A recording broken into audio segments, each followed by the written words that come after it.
Well, the real shame of this is that this country wouldn't have a middle class without Flint, Michigan. It's where the strikes began that formed the UAW, which formed the middle class.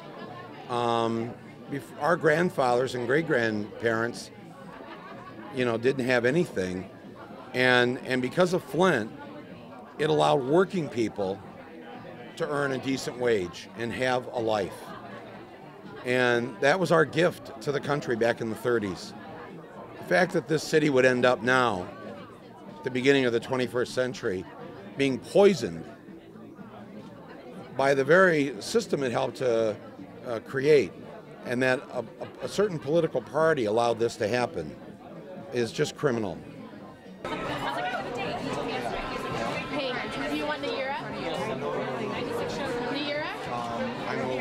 There is actually a very simple solution to this problem for Flint. All the pipes have to be replaced. We know how to do that. This isn't rocket science. This is about bringing in the Army Corps of Engineers into Flint.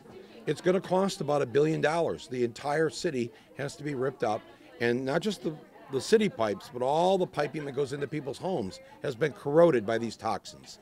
So all the pipes have to be replaced. When that's done, we're going to be drinking fresh water from Lake Huron again, and it will take a year or so to do this. But you just have to have the will and the decision to do it. What's the holdup? What is the holdup? I just can't help but think if this were 100,000 people in Westchester County, or outside of D.C. in Virginia somewhere, that this would still be going on. As far as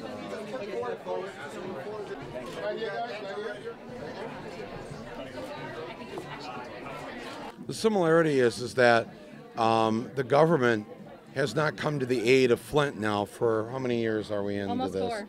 Almost 4 years of this, and it doesn't surprise those of us who are born and raised in Flint, who still live in Flint, that the inaction to help the people in Puerto Rico comes as no surprise.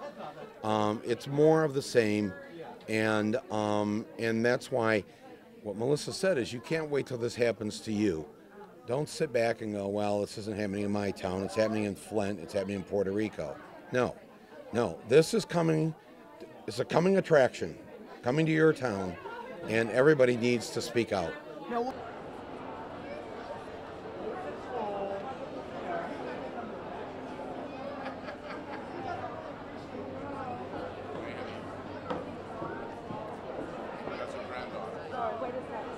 We need to use this moment to create a world without Harveys.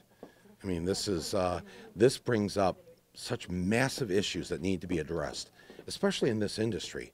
The lack of power that women have, the number of executives that I've had meetings with over the years in Hollywood that have had women at the top in the position to be in the executive in charge of really making the decision. It's so rare that happens. That's what has to change. This culture has to change.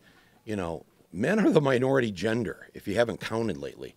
Women make up 51 to 52% of the population, and yet men are still in charge. What do you call that when the minority is in charge of and controls the majority? We had a word for that, didn't we, in South Africa? Yeah. Well, essentially we have gender apartheid in this country, where women who are the majority have little or no say. Even our United States Senate, only 20% of the Senate are women. This larger issue has to change. When we do that, we'll have less of this nonsense and abuse that we have now learned about with Harvey. That's how I feel.